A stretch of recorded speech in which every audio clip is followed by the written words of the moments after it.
Sarah, I'm just going to also let everyone know that there will be a Q&A at the last 15 minutes or so of the program, and we won't keep you on too late, we promise. Okay, perfect. All right, I'm going to share my screen with you. I have a presentation to share with you. Let's see here. Just take a second. There we go. Here we are.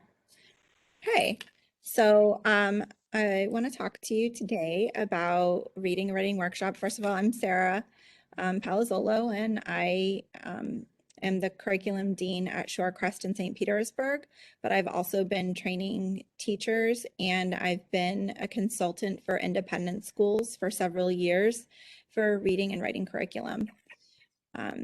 Those are my beautiful children.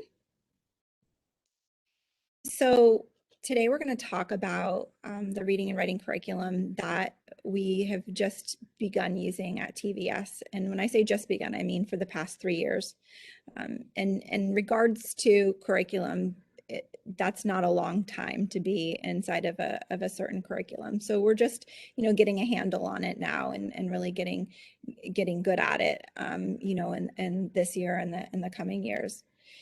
So teachers at the Village School, they've been using the reading and writing units of study for about 3 years. I held an informational session in 2019 right there on campus. I met with parents and I met with teachers that year. And then teachers attended a virtual session or several virtual sessions with me last fall. Sorry, there are more people coming. I just want to make sure that I admit them. There we go. Sorry. And so last fall it was virtual, and then this summer, luckily we were in person, and I spent a few days with the teachers preschool before the students arrived on campus, and we worked together around this curriculum, studying this curriculum. Tonight's session is twofold. I want to share with you the curriculum that teachers are using with your children, and I want to talk to you about why and how this curriculum is child-centered and a good approach to teaching reading and writing. So the Reading and Writing Project approach to instruction recognizes that one size fits all doesn't match the realities of the classroom and schools in which they work.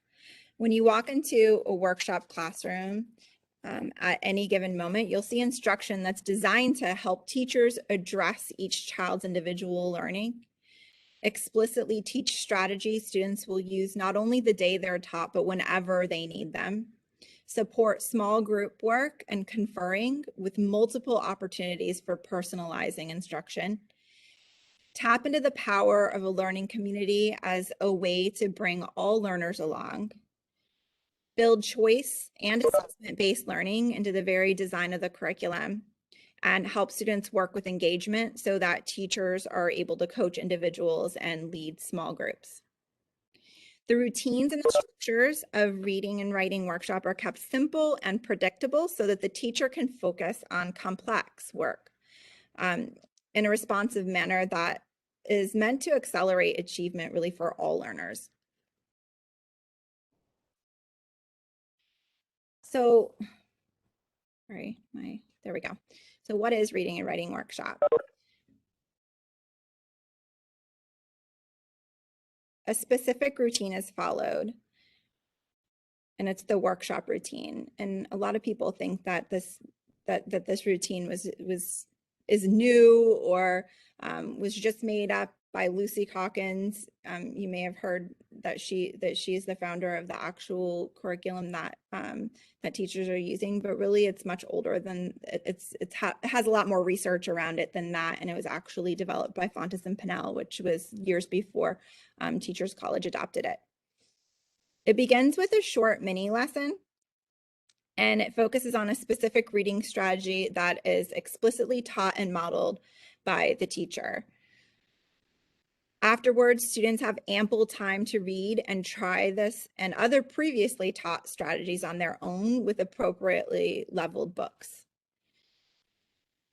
During this independent reading time, the teacher confers with students one-on-one or in small groups. And afterwards, students have time to share about their reading with partners or with the class. And the teacher might also share as well.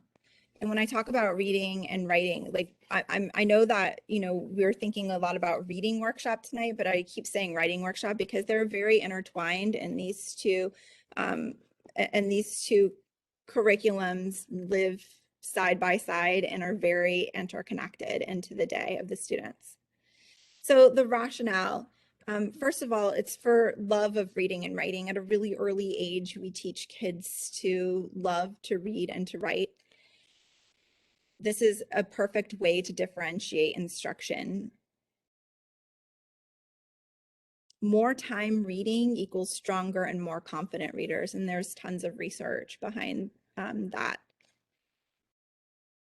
One of the ways that we foster such a love for reading and writing is by allowing students to have choice and voice in the things that they read and the things that they write.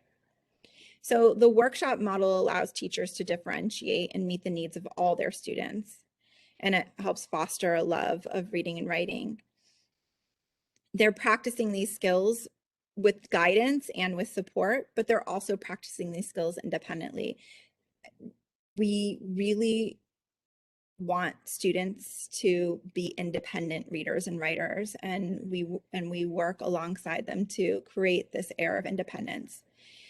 We use this model and involve students that we help students choose their own just right books. We help teach them methods for choosing books that are right for them. We provide significant amounts of time for them to read and to write independently, and this helps foster a love of reading and writing too. And we want our students to become competent readers and writers that read and write with stamina and volume. We want them to write voluntarily and continue to use it and enjoy it their whole lives. This is a literacy approach that avoids overemphasizing one aspect of literacy at the expense of another, and instead addresses the orchestration of elements of effective reading. So phonemic awareness, phonics, accuracy, comprehension, vocabulary, and engagement. We aim to provide instruction that is deeply connected so that school makes sense to children and they learn how written language is connected to spoken language. We believe children need both explicit instruction and the opportunity to apply knowledge while reading and writing continuous text. And we also understand that teachers, more than programs, make for great reading and writing instruction, which is why the teachers at TVS participate in continuing professional development on how to teach reading and writing.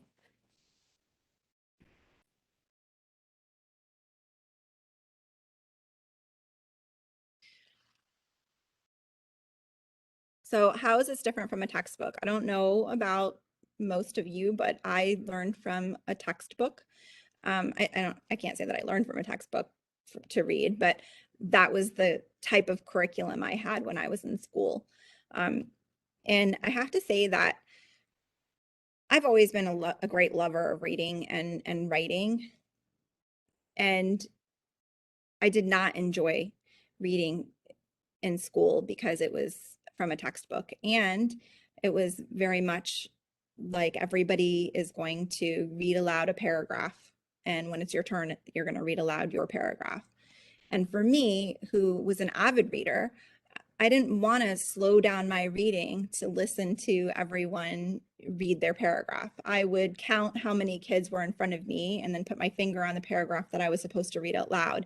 And then I would quickly read the text so that I knew what was going to happen in the end, because that was what I wanted to do. And then I would pull my other book out from my desk and read my novel. And then when it was my turn, I had my finger on the paragraph that I was going to read. That's not great reading instruction. Also, it was so incredibly troubling to me for the kids that were really struggling to sound out words, and that it was laborious for them to read their paragraph. It was like a dagger to my heart. They were my friends, and I didn't like to see them struggle. And that's sort of like the way of old. That's the way of the textbook. All learners are the same. They all can read the same text. And I'm talking about like early learners, early readers and writers that are reading the same text in a textbook. It doesn't make a lot of sense. And that's why we are seeking another way of work, right? So the other thing about the reading from a textbook or an anthology is that what the teacher is doing is they're reading these blue words in the margins that a textbook company has said, like, this is how the teacher should teach. So it's a script. And the model that your teachers are using, it's not scripted. It's they're using a specific approach to teaching reading and writing. Also inside this method, there's independent reading levels and instructional reading levels. So we assess students and find out what their independent reading level is, and that's the level that they're able to access text and comprehend text and think about text. And then an instructional reading level, they need a little support from a teacher, a partner, or a parent to actually really comprehend the text at that level.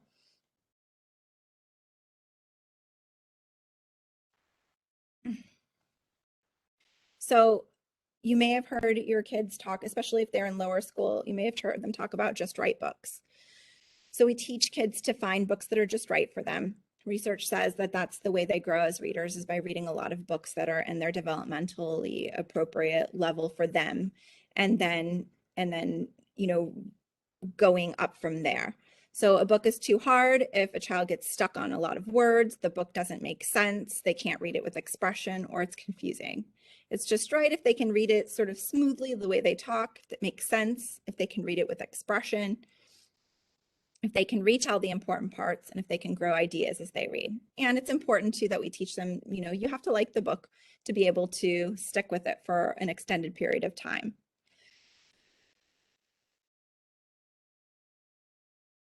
So the biggest difference between kindergarten through second and third and fourth is that kids in third and fourth that are getting in those chapter books, they should be able to read a page and then picture or envision in their mind what's happening in the text and tell you in detail about what they just read.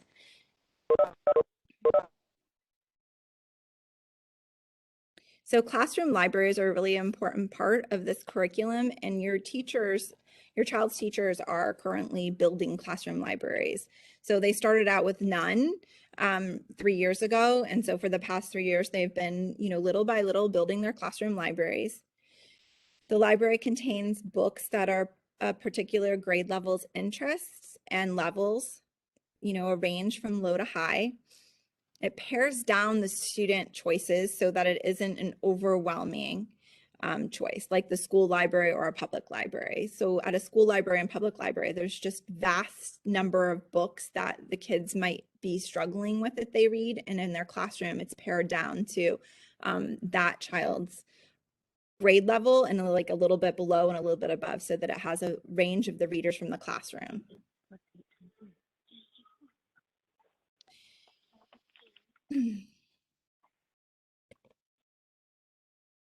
So another thing that I want to do tonight is sort of guide you in helping your kids at home with reading and writing.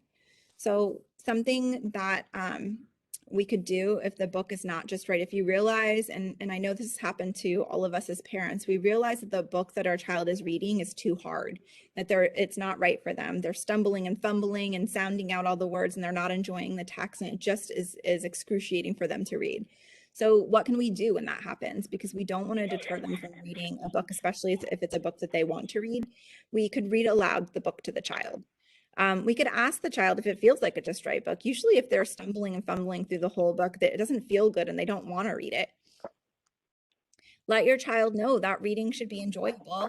And then you always email the teacher if you need support helping your kids get just right books into their hands. Okay, so we'll talk a little bit about writing too. So we also have just right paper for our youngest writers. So in kindergarten, the paper doesn't have any lines on it at first. It's just a picture, because that's how kids learn to write, is they sketch a picture and tell a story. And then as they get older, the number of lines on the page, or as they grow as writers, the number of lines on the page increase. 3:20. Prompted writing is different than what we use in Writer's Workshop. Because prompted writing would be if a teacher just tells all of the kids to write about the same thing, like everybody write about your first day of school, or everybody write about what you did this weekend. And the units of study are different in that kids have a little bit more choice over what they write about, but we're learning how to write inside of a specific genre, and the teacher is demonstrating how to write that genre.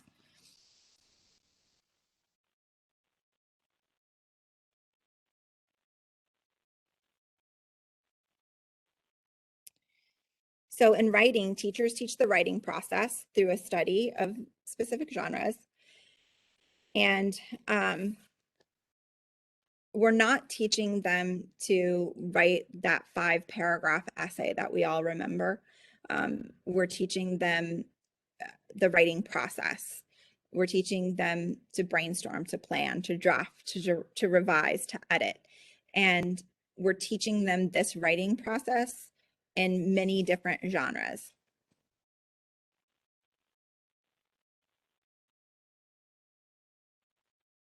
So the different writing genres that are in the units of study would be personal narratives, poetry, informational or expository writing, like all about books, biographies, websites, brochures, how-to books, realistic fiction, mysteries, opinion and persuasive essays, literary responses.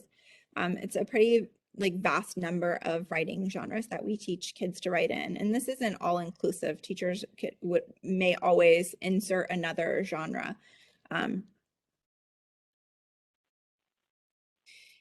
The reading genres and the writing genres normally match up. So if a child is learning to write in realistic fiction, they're also learning reading strategies in realistic fiction. And that's what I meant when I said that the reading and writing units are extremely interconnected. So we're able to see how learning to be a better reader makes us a better writer, and how learning to be a better writer makes us a better reader.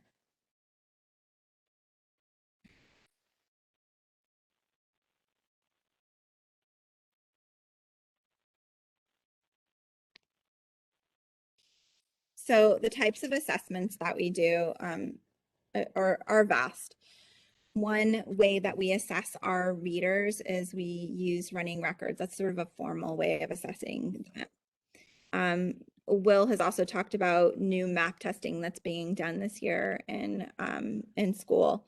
It's another way that we assess the readers at school. We also assess them across a lesson. So during the lesson, the teacher is studying how the kids respond to the mini lesson, and she's taking notes and thinking about what the students' responses are telling her about how they're understanding the concept. Does it mean that she should teach it another way the next day? Does it mean that she should move faster through the next lesson because they really are understanding the lesson really well? It allows, when I say that the curriculum is student-centered, it really allows the students' work to sort of drive forward what the teachers are doing in their classroom on a day-to-day basis. We want to make sure too that we're not over assessing students, because we don't want to freak them out, right? We don't want to make them anxious, and we really feel strongly that kids should enjoy reading and writing, and that enjoyment helps us bring the complexity that we want into the classroom as far as the sophistication of the reading strategies and writing strategies that we're teaching the kids. We really want to make sure that we are creating a community of risk-taking students that aren't afraid to say what they think about what they're reading and try out new ideas in their writing.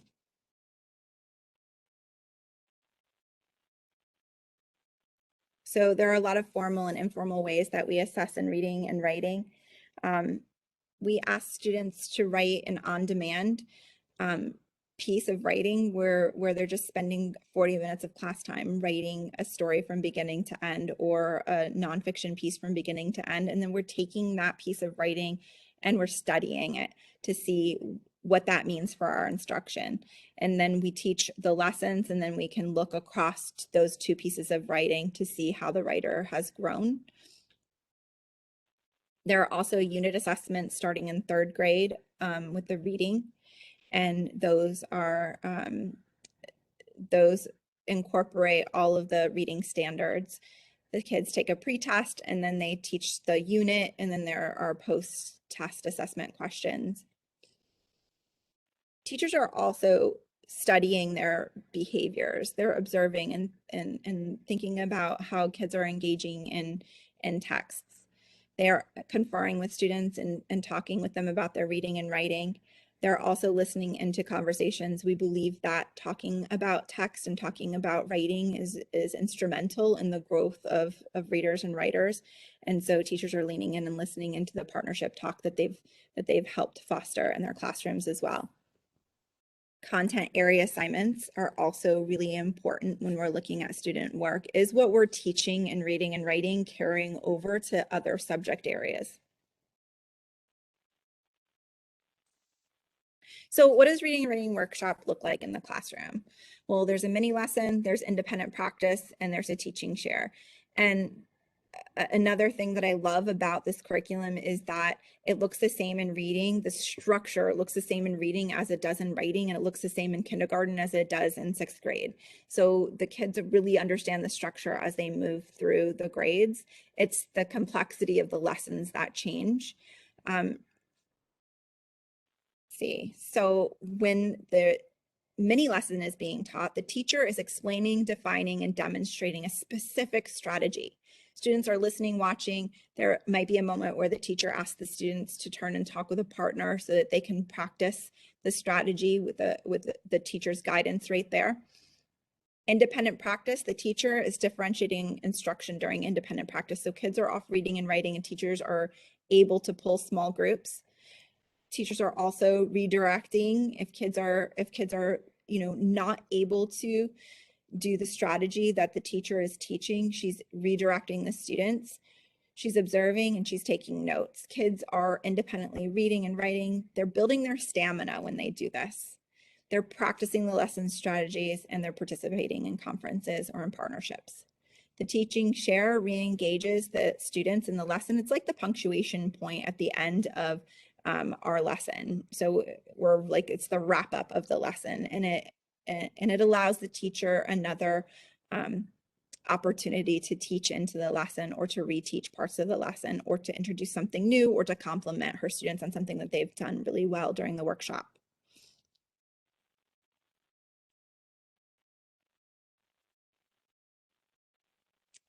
So reading and writing workshop encourages the work to continue at home. So if you want to rally your children to love reading and to compose richly literate lives for themselves, then it's terribly important that you are invested in reading right alongside your kids.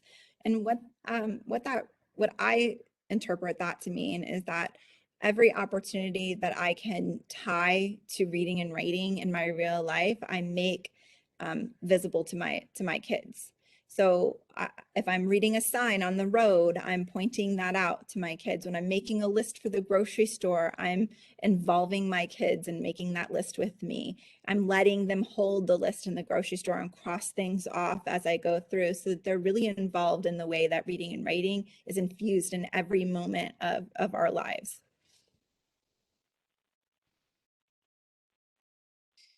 So reading at home with your kids.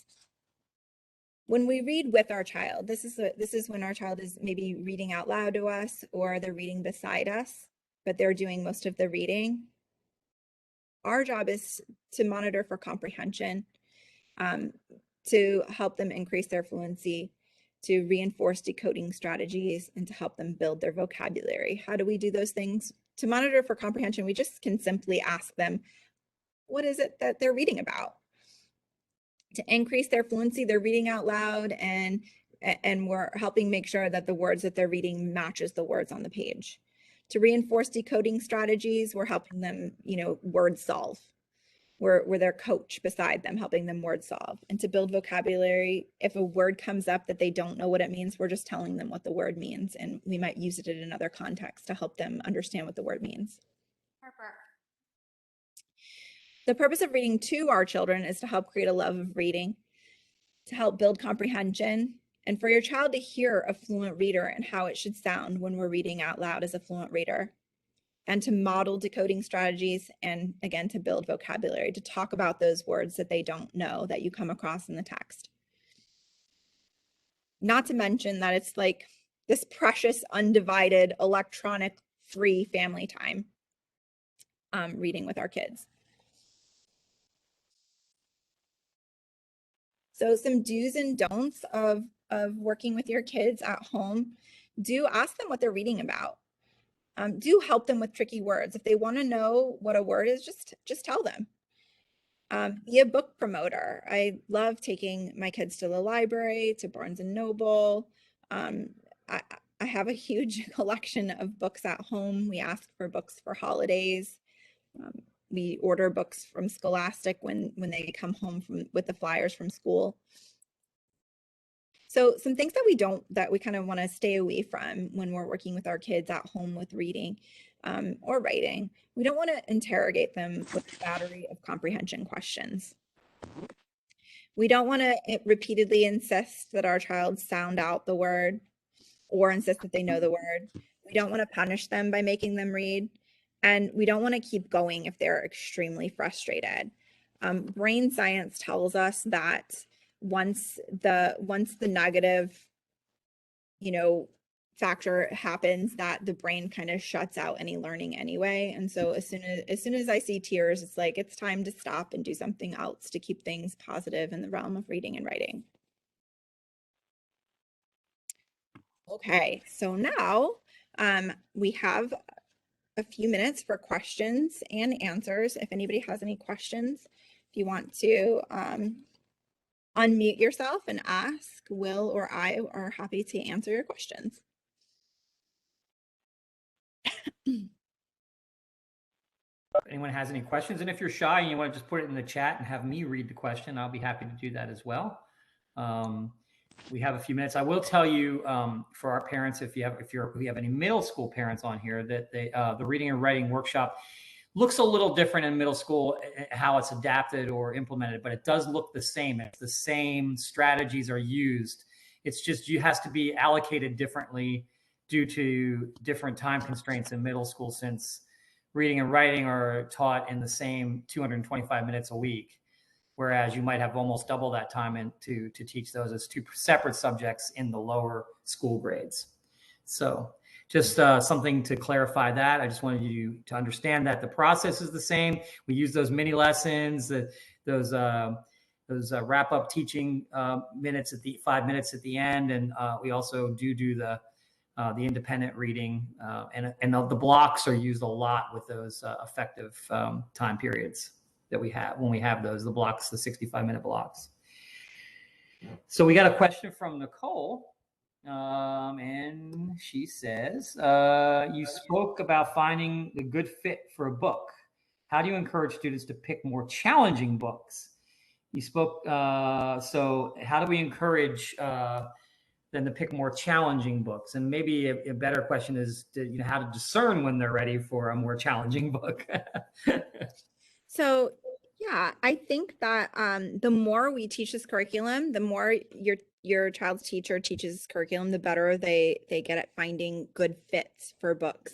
And when I say like when I'm thinking about a more challenging book, I'm thinking like it's still going to be a book that's in their like range, because again, we don't want them stumbling and fumbling through every word because they won't be able to understand it. So for me, when they pick something too challenging, I'm like, this book is not right for you. You don't understand what's happening in the book. And the things that I'm asking you to do are so complicated that you can't do it if you're sounding out every word, right? But then we have some kids that lean back into their favorites that they practically know by heart. So one way that we choose books that are just right for kids that are challenging enough is to make sure that we know the kids really, really well. So we tap into their interests. Every kid has a genre that they lean into more than others, and we learn that about them, and we push those kinds of books on them. We order them from Amazon, we get them from the library, we ask parents for them, we order them from Scholastic. We do everything we can to get our hands on the kinds of books that every particular reader enjoys. So for instance, if I know that a kid is really into soccer, now I'm online looking for all the books that would fit this reader that are soccer related, right? They could be fiction books, they could be nonfiction books, but I'm making a collection of books that this reader will enjoy that are not going to be too easy for them. That's going to be the just right level, and also like a level up, because I'm expecting that the child is going to grow as a reader across the year, and they're going to be moving up through these levels and reading even more and more challenging books across the school year. So I hope that Great. helps, Nicole.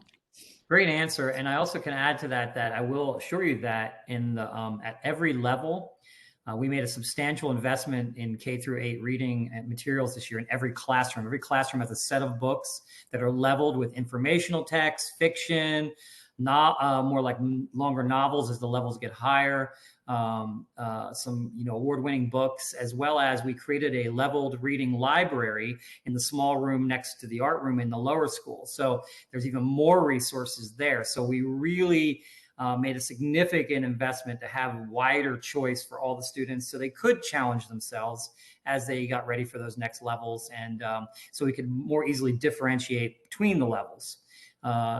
And so I'm really excited about that. We have another question, Sarah, from a middle school parent, and this is a great one. My middle schooler used to love to read, not so much anymore, even though we model reading and read a lot as a family. Any tips besides just forcing them to read? Middle schoolers are so funny because their brain chemistry changes and they become little aliens for a little while. So yeah, I use books like rewards. I have not met a kid that doesn't want to pick a book out at Barnes and Noble. Even if they don't really like to read, they still want to pick a book out. So opening up opportunities for them to pick books out, also thinking about how their interests might be changing, could be helpful. Maybe finding something that is a little, I mean, most middle school kids go into like a little dark area and like sort of fantasy and mystery and suspense, things that are just their interests shift a little bit in middle school. So finding, I think, a series that your child is really interested in could ignite that fire in them again. I also find that if they're forced to read something that they don't like for too long, it changes their enjoyment of reading. So it could be that maybe they were forced into a couple of books that they didn't like, and then they think all of a sudden that they don't like to read. Technology is really difficult because, and this happens to me too, when it's time to, choose an activity to do, many people would rather watch TV, play a game, look at their phone, do some sort of tech rather than, sit on the couch and read a book. So making a time where it's going to be completely tech free. And then also, allowing your child to still have that voice in what they want to read, I think could be helpful. Yeah, I can say, having raised 4 boys that all had very different brain chemistry as they got through their middle years, that Barnes and Noble strategy does work. I had one child that was an avid reader and then just came to a screeching halt in 6th grade, and seemed to anyway. And that's when you really want them reading, right? Because their brains are on fire, unlike any other time they've been since they were 3. And they're just like little sponges. So you want to get you want to get them to read as much as they can and to gain as much experience at that age. And so I would give my son Jade $100 and take him to Barnes and Nobles and say, you got to spend this $100. You can read. I just want to see you with a book in your hand. Buy whatever you want. And he would come out with 5 or 6, 7 books and come out of the Barnes and Nobles, and he would devour them. And then before I knew it, he was asking, when can we go back again? And so that might be a little expensive over time, but it definitely got him reading and got him. And sometimes he picked silly things. I mean, he read some books, biographies of bands and things like that. But then we're getting into that nonfiction genre, and at least he's reading, right? And that's and gaining vocabulary and all those wonderful things. So that's something great. I love the Barnes and Noble idea.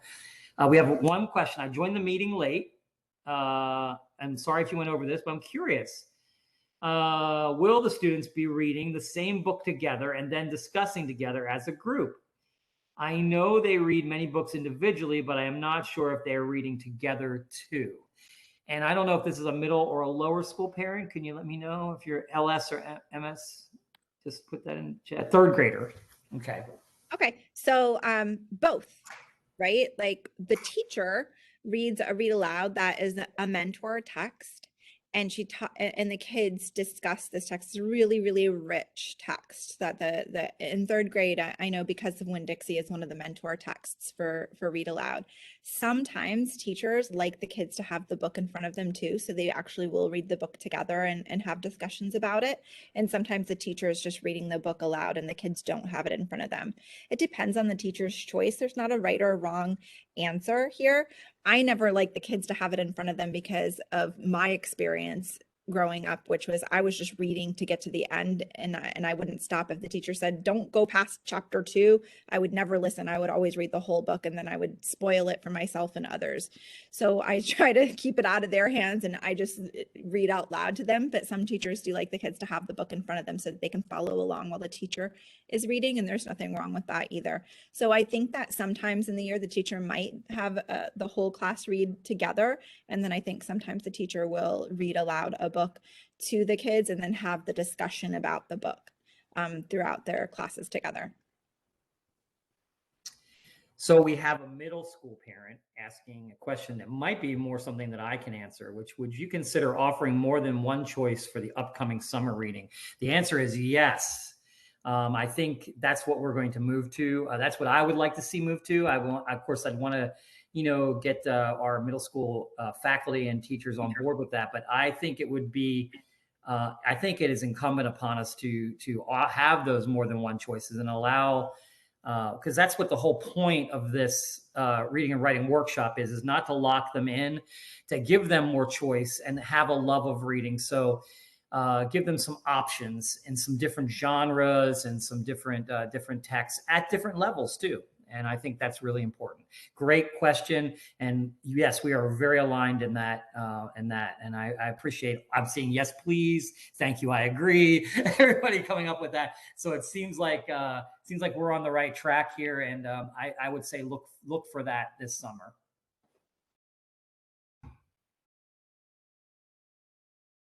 Any other questions this evening? These are great questions. I really appreciate everybody's input and feedback tonight. Of course, you can always reach out to me directly. And if I don't know the answer, I know the expert to go to right away. And that is Sarah. And I really appreciate her being here this evening. I love the depth of her knowledge, and especially knowing that Lucy Calkins is not the be all and end. She didn't invent the workshop model. She maybe just fine-tuned it a little bit for us and kind of put it into a workable curriculum that could be adapted in different school settings. It certainly is becoming kind of a flagship literacy program in the best independent schools across the country.